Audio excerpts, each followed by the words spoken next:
მოგესალმებით საქართველოს ფინანსთა სამინისტროს საგამოძიებო სამსახურის თანამშრომლებმა სახელმწიფო უსაფრთხოების სამსახურსა და საქართველოს გენერალურ პროკურატურასთან კოორდინაციით 2025 წლის 25 სექტემბერს სასამართლოს განჩინების საფუძველზე განსაკუთრებით დიდი ოდენობით გადასახადისათვის განზრახ თავის არიდების ფაქტზე ბრალდებული სახით კომპანიის ერთ-ერთი ხელმძღვანელი თურქეთის მოქალაქე ობ დააკავეს, ხოლო მეორე ხელმძღვანელ პირს ბპ-ს, რომელსაც დატოვებული აქვს საქართველოს სახელმწიფო საზღვარი, ბრალდება დაუსწრებლად წარედგინა და მის მიმართ გამოცხადდება ძებნა.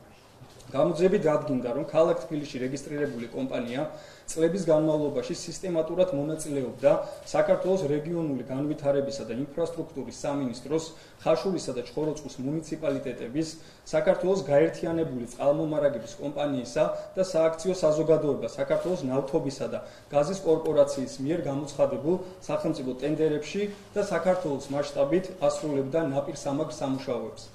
კომპანიის დეკლარირებული ბრუნვა 17 მილიონ ლარს აღემატება. კომპანიის ხელმძღვანელი პირები საქმიანობის განხორციელების პროცესში და საბიუჯეტო ორგანიზაციებიდან მილიონობით ლარის მიღების პარალელურად სისტემატურად ახდენდნენ ბიუჯეტში გადასახდელი თანხების არასწორ დეკლარირებას, რითაც განზრახ თავს არიდებდნენ სახელმწიფო ბიუჯეტში განსაკუთრებით დიდი ოდენობით გადასახადების გადახდას.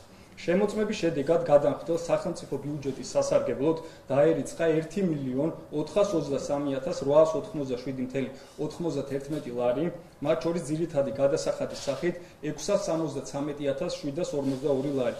გამოძიება მიმდინარეობს საქართველოს სისხლის სამართლის კოდექსის 218 მუხლის მეორე ნაწილის ბ ქვეპუნქტით, რაც სასჯელის სახით ითვალისწინებს თავისუფლების აღკვეთას 5-დან 8 წლამდე ვადით.